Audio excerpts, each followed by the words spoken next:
Bismillahirrahmanirrahim. Alhamdulillah. Wassalatu wassalamu ala rasulillah amma ba'd. Al-hadithu as-sabi ashar, 17. hadis.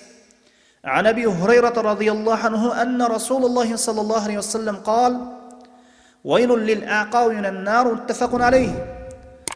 Abu Hurayra radıyallahu anhu'dan rivayet kılınan hadiste şındığında Allah'ın elçisi sallallahu aleyhi ve sellem aytты: Tamandarga tozoklu ot bolsun. Bukhari Muslim. Düşündürme.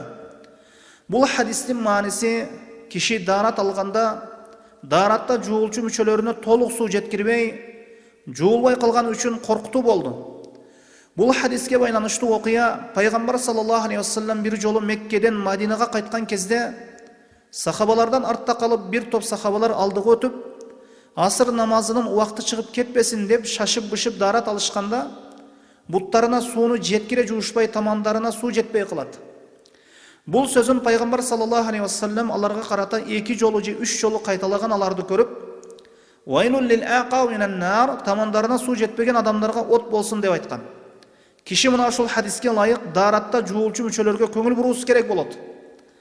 Аллахтын элчиси саллаллаху алейхи ва саллям тамандарга деген сөзүнөн максат дарат алууда тамандарга суу жеткирбеген инсандар. Дарат алууда тамандарын шарияттагыдай жуубаган инсандарга тозоктуу азап болсун. Пайгамбар саллаллаху алейхи ва саллям ушул сөзү менен бизди даратта кемчилдикке жол коюу, жанага кайдыгер болуудан эскертип, даратты толук сүрөттө алууга үндөдү. Адатта буттарды жуушта анын арткы тарапкы бөлүгүнө таманга суу жетип баруусу бир аз кийинчерээк болот. Эгер ошол таман жуулбай кала турган болсо, анда даратта жана намазда кемчилдик болот. Мына ошондуктан ушул хадисте таманды шариятта көрсөтүлгөндөй толук сүрөттө жуушка кайдыгер болгон киши жана анын таманына азап болуусу тууралуу кабар берилди. Хадистен алына турган пайдалар: биринчи, даратта жуулчу мүчөлөрдү көңүл буруу менен жакшылап жуу керек.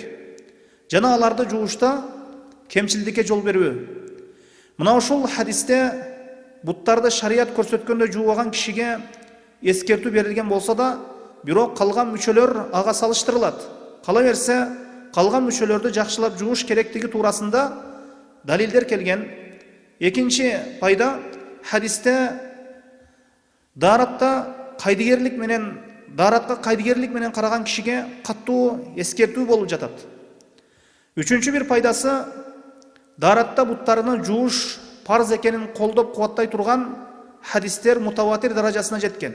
Ошондой эле бүткүл ахли сунна вал жамаат алымдары парз экенине ижма кылышкан.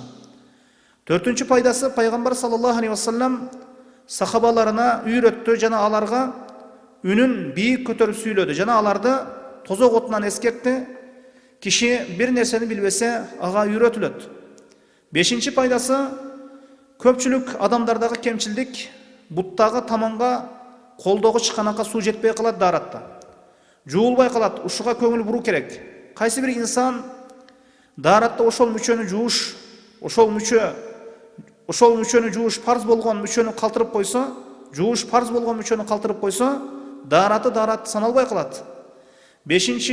Алтынчы пайдасы: бутта масы болбосо, ага мас тартып койгонго болбойт. Шиялар бутунда эч бир нерсе жок эле жылаң аяк бутка жуубастан мас тартып коюшат. Бул иштери ахли сунна вал жамаага каршы келет. Wallahu a'lam wa sallallahu ala Muhammadin wa alihi wa sahbihi wa sallam.